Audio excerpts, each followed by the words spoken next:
बुढ़िया नहीं आया तेरे अकाउंट में पैसे, समझ में नहीं आ रहा है क्या तुझे? बेटा एक बार चेक कर लो ना। क्या देखूं? कितनी बार देखूं? कैशियर ने भी देख लिया, मैंने भी देख लिया है, कुछ नहीं आया। जा यहाँ से, देख जा यहाँ से, टाइम वेस्ट मत कर। देखो मुंह उठा के आ जाती है, जा। बेटा मैं हाथ जोड़ती हूँ, चेक कर लो। चेक करने में थोड़ा सा भी टाइम नहीं लगेगा। यार ये ऐसे नहीं मानेगी। Security, security, security. Sunny, what is wrong? Nothing ma'am. Ma'am ये आंटी जी रोज आके परेशान करती हैं। दरअसल इनके अकाउंट में कुछ पैसे वगैरह आने का इशू हो रहा है, तो रोज बोलती हैं कि पैसे नहीं आ रहे। कैशियर मेरे पास भेज देता है मैडम। अब पैसे नहीं आ रहे तो मैं तो यही बताऊंगा ना कि पैसे नहीं आ रहे। समझती नहीं है बात को। अरे तो क्या हुआ? तुम्हें ये तो पता होना चाहिए कि तुम किससे क्या बात कर रहे हो। You don't know how to talk properly. अच्छा चलो लीव, तुम हटो, मेरे को हैंडल करने दो।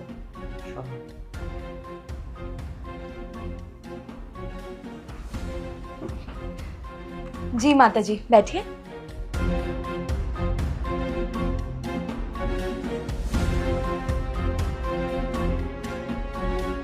एक बार दिखाइए जरा, बताइए क्या हुआ है। बेटा मेरा बेटा ना हर महीने मेरे खाते में ना 1000 रुपये डलवाता है। पहले तो पैसे बिल्कुल ठीक आते थे, अब पता नहीं 3 महीने से ना खाते में पैसा नहीं आ रहा है और बहुत दिक्कत हो रही है। बैंक आती हूँ, पता करती हूँ, वो कहते हैं कि आया ही नहीं आपके खाते में पैसा। पर बेटा मेरा बेटा ना समय पर पैसा डलवा देता है मेरे खाते में। अब पता नहीं अब क्यों नहीं आ रहा है। मैं इसीलिए पिछले 3 दिन से यहाँ के चक्कर लगा रही हूँ। जब भी आती हूँ एक ही बात बोलते हैं कि आपके पैसे नहीं आए खाते में। बहुत परेशान हूँ बेटा, क्या करूँ कुछ समझ नहीं आ रहा। बेटा बुढ़ापे में मेरा कोई सहारा नहीं है। जो मेरा बेटा पैसे डलवाता है ना मेरे खाते में 1000 रुपये, उसी से ही मैं अपना घर का खर्चा चलाती हूँ। अब बुढ़ी हो चुकी हूँ बेटा, कमाने की हिम्मत तो है नहीं है इन बुजुर्ग हड्डियों में। क्या बताऊँ बेटा, अब तो मेरे पास खाने के भी पैसे नहीं है। बहुत मजबूर हो चुकी हूँ और मजबूरी में ही ना यहाँ बैंक के चक्कर लगा रही हूँ। और मेरी तो चप्पल भी टूट गई है बेटा यहाँ के चक्कर लगाते लगाते। यहाँ आती हूँ, जब भी पूछती हूँ तो यही कहते हैं कि तुम्हारे खाते में पैसा नहीं आया।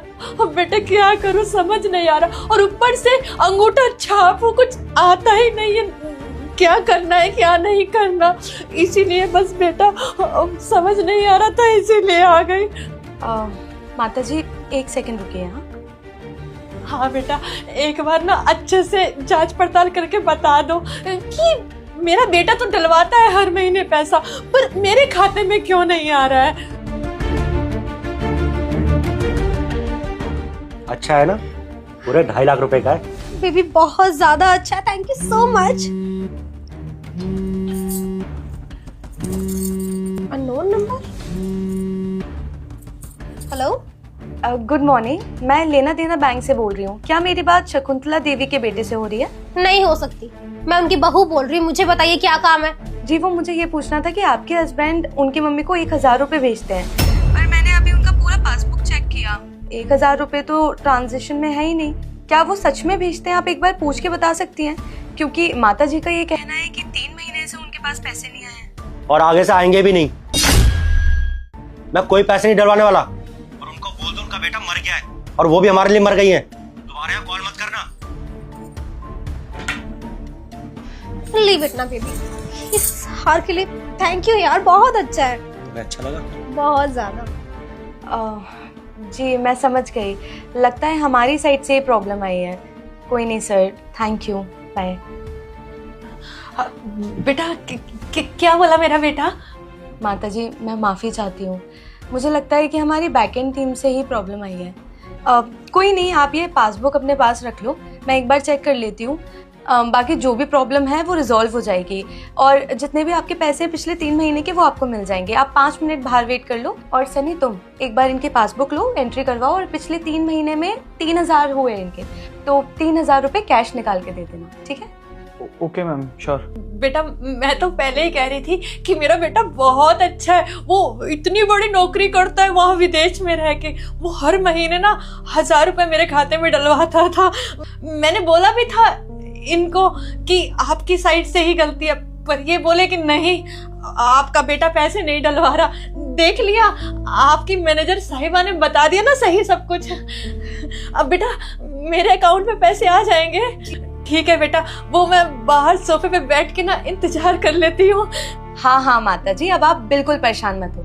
अब हर महीने आपके अकाउंट में 1000 रुपए आते रहेंगे। हमारी साइड से जो भी प्रॉब्लम हुई है उसके लिए मैं माफी चाहती हूँ। सनी, माता जी को आज के बाद कोई भी दिक्कत नहीं आनी चाहिए, ठीक है? आज तो पैसे आ जाएंगे अकाउंट में। मैम, जहाँ तक मैं जानता हूँ 3 महीने से हमारे बैंक में कोई भी सर्वर इशू नहीं आया। टेक्निकल टीम के हमेशा टच में रहता हूँ मैं। फिर इन आंटी जी के अकाउंट में कैसे आ सकता है मैम? मैं कुछ समझा नहीं। मुझे पता है, उनके अकाउंट में कोई भी इशू नहीं था। वो मैंने जब उनके बेटे से बात करी थी तो उनके बेटे ने साफ मना कर दिया। कहता है कि मैं कोई भी पैसे नहीं दे पाऊंगा। शहर में काम करने के बाद भी अपनी माँ के लिए उसके पास 1000 रुपये भी नहीं। अगर ये सच्चाई मैं उनके सामने बोलती तो उन्हें कितना बुरा लगता। हो सकता है उनका दिल टूट जाता। इसलिए मैं ये सब नहीं बताना चाहती थी उन्हें, और इसलिए मैंने उन्हें बोला कि टेक्निकल प्रॉब्लम है, रिजॉल्व हो जाएगी। और हाँ सनी, मैं एक बात बताऊँ तुम्हें, उनके बेटे ने तो ये तक बोल दिया था कि मेरे लिए मेरी माँ मर चुकी है। अब तुम ही बताओ, इतना बड़ा स्टेटमेंट में कैसे बता सकती हूँ उन्हें? अगर मैं उन्हें बताती तो उन्हें कितना बुरा लगता। वैसे भी उन्हें देख के ऐसा लग रहा था कि उनका उनके बेटे के सिवा कोई भी नहीं है। इसलिए मैंने उन्हें कुछ भी नहीं बताया और ये बोल दिया कि हमारे साइड से ही प्रॉब्लम है। खैर, अब उनका जैसा बेटा है उसका तो मैं कुछ नहीं कर सकती, पर हाँ मैं मेक श्योर करूँगी कि माता जी को आज के बाद कभी कोई प्रॉब्लम ना हो। तो सनी, अब मैंने ये डिसाइड कर लिया है कि माता जी की मदद मैं ही करूँगी, और मैं इतनी सक्षम हूँ तो क्यों नहीं। अब हर महीने मैं तुम्हें 1000 रुपये दिया करूँगी और तुम माता जी को दिया करोगे जब भी वो तुम्हारे पास पैसे लेने आया करे। और हाँ, याद रखना कि उन्हें ये पता ना चले कि उनके बेटे ने उन्हें क्या क्या बोला था। बस उन्हें एंड तक यही लगे कि उनका बेटा ही उनकी मदद कर रहा है। मैं नहीं चाहती कि उन्हें अगर सच पता चले तो पता नहीं उन्हें कैसा फील होगा, और ऐसा फील तो मैं बिल्कुल भी नहीं करवाना चाहती। ठीक है? और ये लो मेरा कार्ड। अब इसमें से 3000 रुपये निकाल देना और माता जी के अकाउंट में डाल देना, और उसके बाद 3000 रुपये उनके ही अकाउंट से निकाल के उन्हें दे देना। ठीक है? ये लो। श्योर मैम, लेकिन मैम मैं समझा नहीं, आप इनकी इस तरह से मदद क्यों कर रही हैं? आप जानती हैं ना, या फिर मतलब आज तक कभी आपने किसी के लिए ऐसा कुछ किया नहीं है, इसलिए अगर आप चाहें तो बता सकती हैं मुझे। नहीं, जानती तो नहीं हूँ, आज पहली बार मिली थी उनसे, पर उन्हें देखकर ना मुझे मेरी माँ की याद आ गई, तो बस इसलिए उनकी मदद कर रही थी। वो दरअसल बात ये थी कि जब मैं पैदा हुई थी तो मेरे परिवार में कोई भी खुश नहीं था, क्योंकि लड़की पैदा हुई है। इसलिए मैंने बचपन से ही सोचा था कि मैं बहुत मेहनत करूँगी और बड़े होकर एक अच्छी इंसान बनूंगी, बहुत पैसे कमाऊंगी। पर मेरे इस थॉट में मेरे माता पिता ने बिल्कुल भी साथ नहीं दिया, क्योंकि उनका कहना था कि एक लड़की कुछ नहीं कर पाती। इसलिए मेरे भाई को हर चीज़ में आगे आगे रखते थे। वो अच्छे स्कूल में पढ़ाते थे, अच्छी पढ़ाई करवाते थे, उसकी ट्यूशन्स भी थे, पर मेरे लिए ऐसा कुछ भी नहीं था। मैं अपने हक के लिए बहुत लड़ी, पर कुछ हुआ ही नहीं।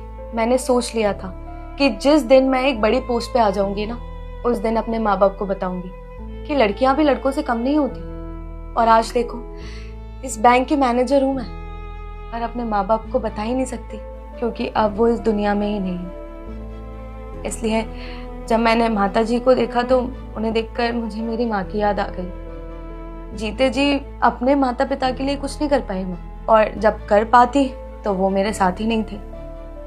इसलिए मैंने सोचा है कि मैं माता जी का पूरा ध्यान रखूंगी और उन्हें किसी चीज़ की कमी नहीं होने दूंगी, क्योंकि मुझे लगता है कि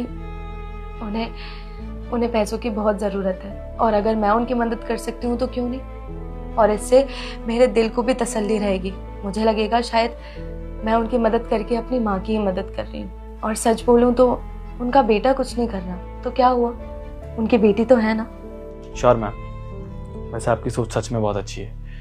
काश आपके माँ बाप जिंदा होते और आपको देख पाते कि आप कितने सक्सेसफुल हैं। मैं पैसे निकलवा देता हूँ। वो बात तो ठीक है, पर हाँ Sunny, you have to make sure कि हमारे बैंक में जो भी है उससे ऐसा बिहेव नहीं करना है, क्योंकि हमारे बैंक में 10 लोग आते हैं, and if you will talk like this तो क्या रेपुटेशन होगी हमारे बैंक की। इसलिए अगर तुम इस बैंक में काम कर रहे हो तो तुम्हें पता होना चाहिए कि किससे कैसे बात करनी है। और सनी, ये तो तुम बहुत अच्छे से जानते होगे कि हमारे बैंक में कुछ ऐसे भी लोग आते हैं जिन्हें अपना नाम तक लिखना नहीं आता है, पर फिर भी उनने अपना बैंक अकाउंट खुलवाया है हमारे बैंक में, हम पे ट्रस्ट करके। और अगर हम लोग ऐसे ही बिहेव करेंगे तो कहाँ जाएंगे वो लोग? एंड आई होप कि आई एम वेरी क्लियर, आज के बाद अगर मैंने तुम्हें ऐसे देख लिया किसी से भी बात करते हुए तो मुझसे बुरा कोई नहीं होगा। Got it? जरूर मैम, सॉरी। No worries. अब जल्दी से बाहर जाओ, माता जी वेट कर रही हैं, और कोई भी हो बाहर तो अंदर भेज देना उन्हें। Sure ma'am.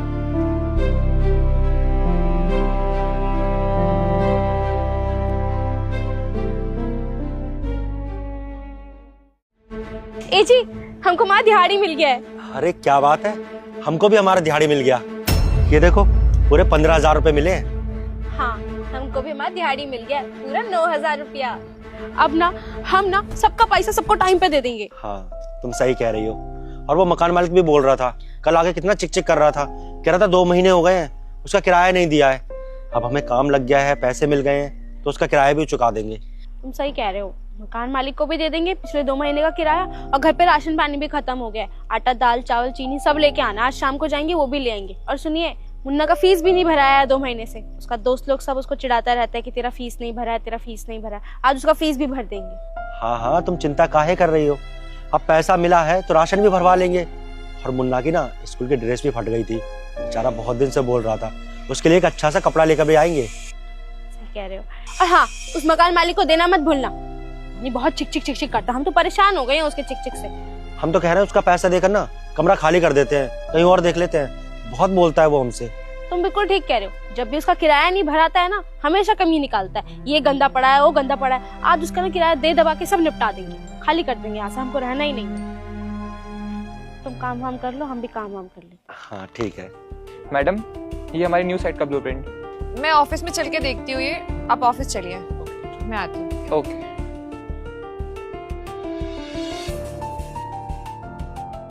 रुको, प्रणाम मेम साहब। आप लोगों को आपकी दिहाड़ी मिल गई है? जी मेम साहब, पूरा 9,000 रुपया। और मैम साहब, हमको पूरा 15,000 रुपए मिला है। कितनी दिहाड़ी मिलती है आपको? वही दिन के हिसाब से 300 रुपया कमा लेते हैं। और हमको 500 रुपए दिहाड़ी मिलती है मैम साहब। हम बहुत खुश हैं जो यहाँ पर हमें इतनी तनख्वाह मिलती है। आप लोगों को इतनी दिहाड़ी मिलती है? हाँ मेम साहब, ठेकेदार साहब तो हम लोगों को इतना ही देते हैं। अच्छा ठीक है, आप लोग मुझे शाम में मेरे ऑफिस में मिलिए। क्यों मैम साहब, कोई गलती हो गई क्या हमसे जो आप हमें ऑफिस में बुला रही हैं? जितना बोला है उतना करिए, शाम में मेरे ऑफिस में मिलिए आप लोग, समझ गए? नहीं, हम तो टाइम से आते हैं और हमने कोई छुट्टी भी नहीं की, फिर मैम साहब ऐसे काहे बोली और हमें ऑफिस में काहे बुलाई है? तो ठीक है, तुम इतना घबराओ मत, होगा कोई बात, देख लेंगे जाके ऑफिस में। तुम काम करो। ठीक है। आ रहे हो? इन इट्टा ने ठा लेता उड़ा ना तो तेरी दिहाड़ी काट लूंगा आज की। आ जा, खाम खा के पीछे लेने। और ठेकेदार साहब कैसे हो? राम राम मैडम, ठीक हो? मैं भी बढ़िया हूँ। और आपने सारे लेबर मिस्त्री को उनकी दिहाड़ी दे दी? हाँ मैडम, दे दिए थे मैंने पैसे तो। क्या चल रही है लेबर मिस्त्री की दिहाड़ी अभी? मैडम 500 रुपए मजदूरों को और 800 रुपए मिस्त्रियों को। तो सही टाइम पे सबको दिहाड़ी मिल जाती है ना? हाँ मैडम, पैसे तो मैं बिल्कुल टाइम पे दे रहा हूँ, 1 तारीख होने से पहले उनके अकाउंट में आ जाते हैं। अच्छा, पर मैंने कुछ लेबर मिस्त्री को देखा कि उनके हाथ में कुछ कैश वगैरह था अभी। अच्छा हाँ, उन्हीं की बात कर रहे होगे ना मैडम, जो अभी वो नए मजदूर आए हैं। मैडम उनका ना अभी खाता नहीं खुला है, इसीलिए मैं उनको नकद ही दे देता हूँ। अच्छा अच्छा अच्छा, हाँ तो फिर आप उनको बोलिए ना कि जल्दी जल्दी अपना अकाउंट खुलवा ले, ताकि पैसे भी सेव रहे उनके अकाउंट में। अरे मैडम, मैंने तो बहुत बार बोला उनको कि भाई जल्दी से अपना अकाउंट खुलवा लो, वो भी फ्री और मैं भी फ्री हूँ, लेकिन वो तो ना मानते नहीं है। लेकिन आप टेंशन मत लो, इस बार है ना गति डंडा दे के खुलवाऊंगा उनका अकाउंट में खुद ही। ठीक है ठीक है, बाकी कब तक तैयार हो जाएगी ये साइट? अरे मैडम, साइट की टेंशन छोड़ दो आप, मेरे पे विश्वास नहीं है क्या? पूरे मोहल्ले का 1 नंबर ठेकेदार हूँ, बहुत जल्दी काम करके दे दूंगा। ठीक है। अच्छा, मुझे ना आपसे बहुत इंपॉर्टेंट बात करनी है, तो शाम में आप मेरे ऑफिस में आ जाइएगा। बिल्कुल मैडम, ऑफिस में मिलता हूँ मैं आपको। ठीक है, फिर चलती हूँ मैं। ठीक है मैडम, राम राम। अरे वो इनिट्टा ने ठा लेना बेटे, आज तो तेरी दिहाड़ी गई, तू कोना काम करे। आप लोग सोच रहे होंगे कि मैंने आप लोगों को यहाँ क्यों बुलाया। मैंने आप लोगों को इसलिए बुलाया है यहाँ, ताकि आप लोग मिलके साहिल को थप्पड़ मारें। क्या मैम साहब, आप ये क्या बोल रही हैं? हम साहब को थप्पड़ मारे? नहीं नहीं मैम साहब, हम ऐसा नहीं कर सकते। साहब तो हमारे मालिक है, हमें पैसे देते हैं, उनकी वजह से तो हमारा घर चलता है, हम उन्हें थप्पड़ नहीं मार सकते। अरे मैडम ये क्या बात कर रहे हो आप? ये 2 कौड़ी के मजदूर, इनसे आप मेरे को थप्पड़ मरवाओगे? क्योंकि आपने काम ही ऐसा किया कि आपको थप्पड़ मारा जाए। पर मैडम मैंने ऐसा कर क्या दिया जो इनसे थप्पड़ मरवा गया मुझे? आपने किया क्या है अभी बताती हूँ। आप लोगों को कितनी दिहाड़ी मिलती है? हमारी 300 रुपया दिन का। और हमारे 500 रुपए दिन का। और साहिल इनकी दिहाड़ी है कितनी? क्या हुआ साहिल, आप कुछ बोल क्यों नहीं रहे? मैंने पूछा इन लोगों की दिहाड़ी कितनी है, अब क्यों नहीं बोलोगे आप? क्योंकि आपकी सच्चाई जो सामने आ गई है। मैं बताती हूँ आप लोगों को आपकी दिहाड़ी कितनी है। जितनी दिहाड़ी आपको मिलती है ना, एक्चुअली में उतनी आपकी है ही नहीं। आपको 500 रुपए मिलती है ना, लेकिन आपकी दिहाड़ी पूरे 800 रुपए है।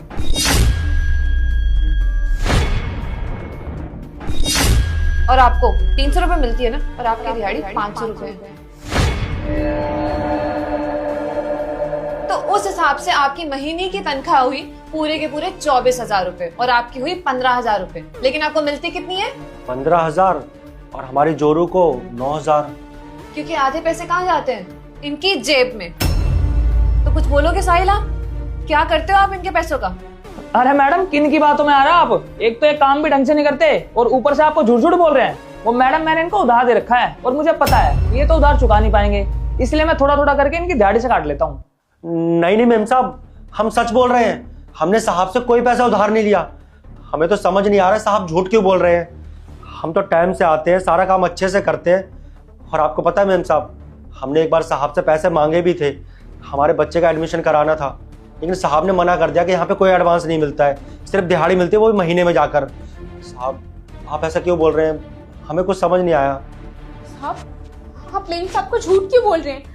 बल्कि हमने तो आपसे 1 रुपया आज तक उधार नहीं लिया, और आज तक जितनी बार भी हम लेट आए हैं ना, 1-1 घंटे का इन्होंने हमारा दिहाड़ी का पैसा काटा है। साहब आप ये झूठ बोल के ना अच्छा नहीं कर रहे हैं, गरीब के हक का पैसा मार रहे हैं आप। सब दूध का दूध और पानी का पानी हो चुका है। आप लोग इन गरीबों का हक मार रहे हो। हाँ, आपकी 1 लाख रुपए तनख्वाह है, ठेकेदार हो आप, इतना अच्छा कमाते हो, उसके बाद भी आप ये गरीबों के हक मार रहे हो। ये मिस्त्री और मजदूर के पैसे मार रहे हो। क्यों भाई, क्यों कर रहे हो ऐसा? वो मैडम इस बार के खर्चे कुछ ज्यादा हो गए थे, पार्टी वार्टी मैंने ज्यादा कर ली थी, आगे से नहीं काटूंगा, ध्यान रखूंगा। वाह, मतलब अब आपके पार्टीज के खर्चे ये लोग देंगे क्या? इनका कोई घर परिवार नहीं है? ये लोग खुद अपने घर से दूर रहते हैं, यहाँ पर इतना मुश्किल होता है इन लोगों का सर्वाइवल, उसके बावजूद ये अपने आप को यहाँ पे सस्टेन कर रहे हैं। इतने कम पैसे देते हो, लेकिन आज तक इन्होंने कभी भी किसी चीज के लिए तुमसे नहीं कहा। लेकिन तुम्हारे अंदर तो इंसानियत है ही नहीं कि खुद से इनको ज्यादा पैसे करके दे दूं। शर्म आनी चाहिए तुम्हें। सॉरी मैडम, मेरे से गलती हो गई, आगे से मैं ऐसा कभी नहीं करूंगा। माफी मांगने की जरूरत नहीं है मुझसे, माफी इन लोगों से मांगो, क्योंकि आपने ना गलत इन लोगों के साथ किया है। सॉरी, आगे से नहीं करूंगा ऐसा, नहीं काटूंगा तुम्हारे पैसे। साहब हम आप पर बहुत भरोसा करते थे, टाइम पे काम पर आते थे, आप जो बोलते थे वो सारा काम किया करते थे, उसके बावजूद भी आपने हमारे साथ ऐसा किया। आपको पता है ना आजकल खर्चे कितने होते हैं, हम उतने कम पैसों में अपना घर चलाते हैं, अपने बच्चों की फीस भरते हैं, घर का किराया भरते हैं, और हम लोगों को कितने खर्चे होते हैं। क्यों किया साहब आपने हमारे साथ ऐसा?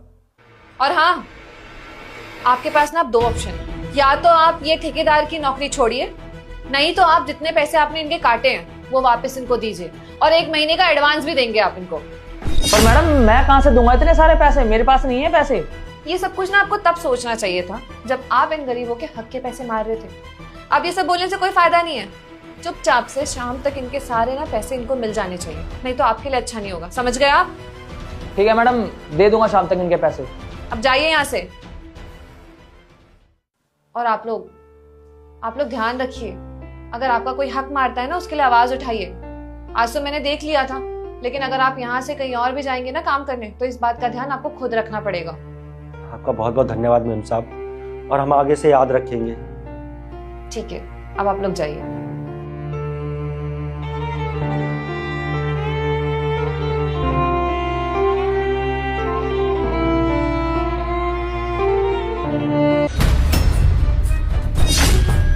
अबे आप भिखारी हो, किसने कहा है मेरे दरवाजे पे बैठने के लिए? निकलो यहाँ से। मेम साहब आपको कोई गलत फहमी हुई है, अब वो हम भिखारी नहीं है। चुप करो, भिखारी नहीं हो तो मेरे दरवाजे पे ऐसे क्यों बैठे हुए हो? किसने कहा मेरे दरवाजे पे बैठने के लिए? दोबारा दिख गए ना तो धक्के मार के अंदर डलवा दूंगी। निकलो यहाँ से। नहीं नहीं मैम साहब, भिखारी नहीं है, आप हमारी बात तो सुनिए। आपने बिना बात जाने हमारे ऊपर पानी डाल दिया मैम साहब, हमारे सारे कपड़े भीग गए। अच्छा, भिखारी नहीं हो, पैसे चाहिए होंगे, पैसे मांगने के लिए बैठे हो ना। ये पकड़ो 20 रुपए, अपने बेटे को ले जाके ना कुछ खिला देना और निकलो यहाँ से। मैम साहब, हम आपको बता रहे हैं ना, हम भिखारी नहीं है, आपको गलत फहमी हो रही है।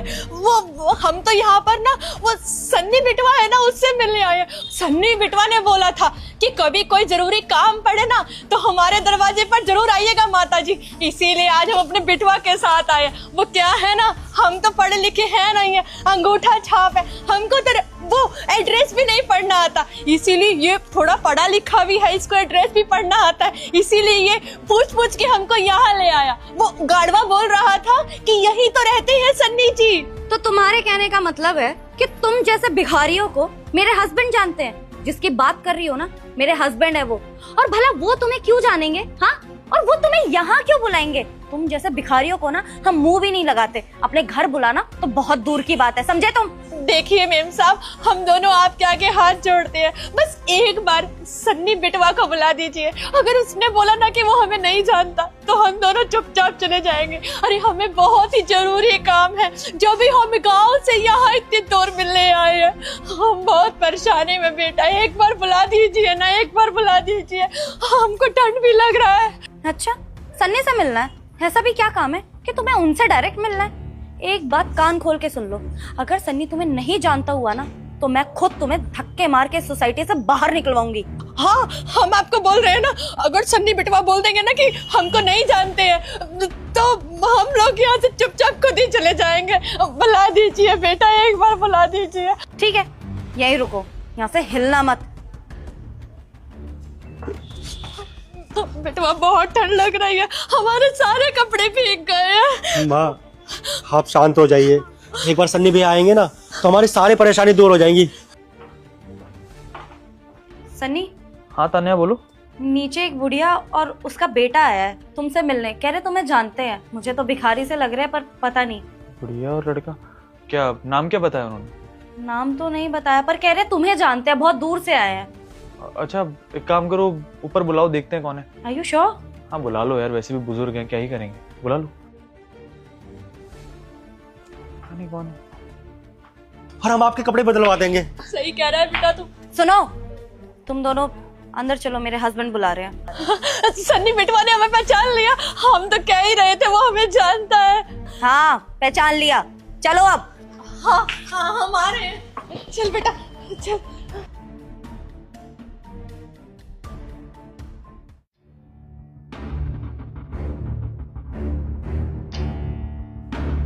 अरे शीला आंटी आप? नमस्ते आंटी जी। अरे नमस्ते बेटवा, कैसे हो तुम? एकदम ठीक हूँ आंटी जी, आप यहाँ कैसे? मैं भी क्या बातें कर रहा हूँ आपसे, आप बैठिए ना, बैठ के बात करते हैं, इतनी दूर से आई हैं आप। अरे अरे नीचे क्यों बैठ रही हैं? यहाँ सोफे पे बैठिए आराम से। अरे बेटवा, हमारे कपड़े गीले हैं ना, तो इसलिए तुम्हारे सोफे पर बैठेंगे तो तुम्हारा इतना अच्छा सोफा खराब हो जाएगा। कोई बात नहीं, हमें कोई दिक्कत नहीं है, हम यहाँ बैठ जाएंगे। एक सेकंड, गीले कैसे हो? चलिए छोड़िए सब, आप बैठिए, कोई सोफा गंदा नहीं होगा, आप आइए आइए आइए। अरे बैठो भाई, आओ ना, बैठिए। आंटी जी आप काफी ज्यादा भीग गई हैं। तान्या एक काम करो, कपड़े लेकर आ जाओ। अरे नहीं बेटा, कपड़ा वपड़ा तो बाद में बदल लेंगे, पहले बहुत ही जरूरी काम से आई हूँ, पहले मेरा वो काम करवा दे बेटवा। ये ऐसा भी क्या काम है जो आप इतनी परेशान है? क्या हुआ है? वो इसके पापा बहुत बीमार है, उन्हें कैंसर हो गया है, उनके लिए पैसा चाहिए। डॉक्टर बोलते हैं कि कम से कम 10 लाख रुपए लगेगा। और बेटा हमारे पास तो कुछ है ही नहीं है, हम 10 लाख रुपए कहाँ से लगाएंगे? तो सोचा कि तुमने बोला था ना कि कभी कोई काम पड़ेगा तो आ जाना। बस बेटवा इसके पापा को बचा लो बेटवा, बस इतनी मदद कर दो, मेरा सुहाग सलामत रहे, मेरे सुहाग को कुछ ना बेटवा, मैं तुम्हारा एहसान जिंदगी भर नहीं भूलूंगी। आंटी जी आप प्लीज हाथ मत जोड़िए, राजेश अंकल की तबीयत खराब है ना, पैसों की जरूरत है, 10 लाख चाहिए ना आप दोनों को। मिल जाएंगे आंटी जी, आप परेशान मत होइए प्लीज। अगर तुम 10 लाख रुपए दे दोगे ना बिटवा, तो तुम्हारे अंकल का वो ऑपरेशन हो जाएगा और तुम्हारे अंकल बच जाएंगे, ऐसा डॉक्टर साहब ने बोला था। हम लोगों के पास क्या पैसों का पेड़ लगा हुआ है जो भिखमंगों की तरह हमारे पास पैसे मांगने आ गए? पता भी है 10 लाख में जीरो कितने होते हैं? भिखारी कहीं के। तान्या, ये किस तरीके से बात कर रही हो तुम? तमीज से बात करो, समझी? बहुत बड़ी है तुमसे वो।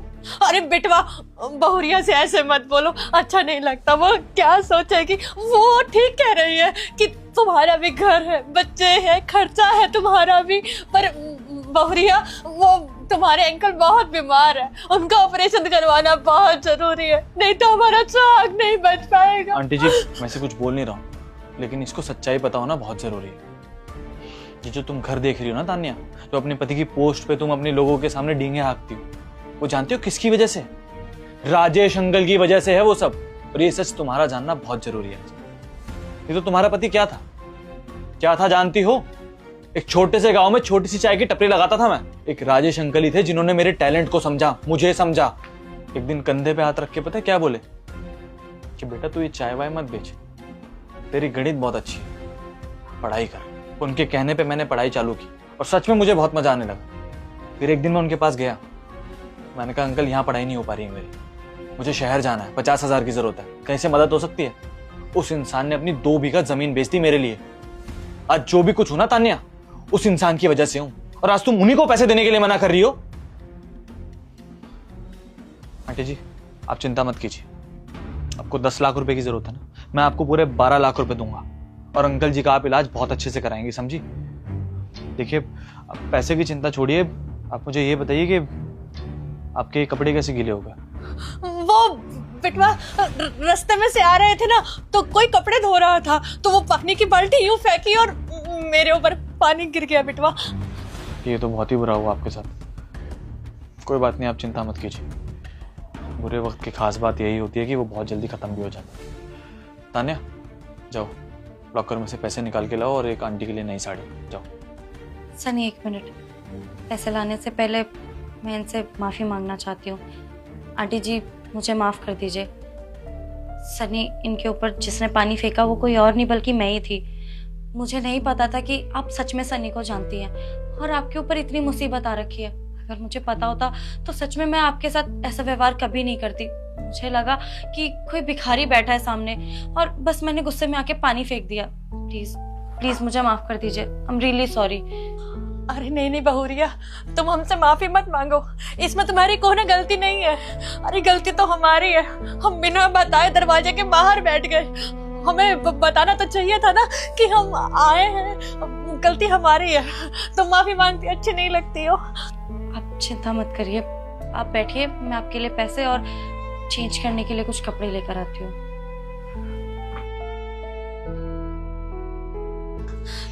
बिटवा, हम ये बोल रहे हैं, अगर तुम्हारे पास पैसा हो तभी देना, अगर नहीं होगा तो कोई बात नहीं, हम कोई और जुगाड़ कर लेंगे। आंटी जी कैसी बातें कर रही हैं?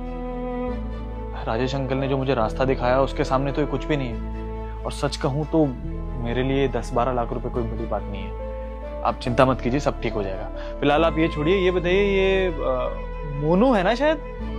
अच्छा, इतना सा देखा था गाँव में कभी। मोनू भी पढ़ रहा है। Very good. ये लो, इसमें कैश है।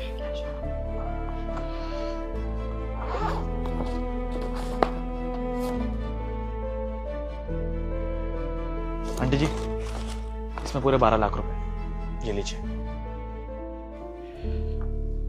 ये देख बिटवा, तेरे पापा के इलाज के लिए पैसा मिल गया। ये लीजिए आंटी जी, अब कपड़े बदल लीजिए और आज रात आप दोनों यहीं रुक के जाएंगे, ठीक है ना? नहीं बिटवा, रुकने की जिद मत करो, हमें जाना पड़ेगा। तुम्हारे अंकल बहुत बीमार है ना बिटवा, वो हमें देखते होंगे। हम उन्हें बता कर आए थे कि आज हम सन्नी बिटवा के पास जा रहे हैं, वो कोना कोना मदद जरूर करेंगे, इसलिए। चलिए, ये काम भी जरूरी है, लेकिन आप लोग आराम से जाइए, उनका ऑपरेशन कराइए। मैं अभी ऑफिस से छुट्टी लेकर इवन हम दोनों अंकल से मिलने जरूर आएंगे। बिटवा, तुम्हारा बहुत बहुत धन्यवाद। तुम्हारा एहसान मैं जिंदगी भर चुका नहीं सकती हूँ। तुम अंकल को मिलने जरूर आना आपने, ठीक है ना? बस हम ये साड़ी बदल के यहाँ से चले जाएंगे।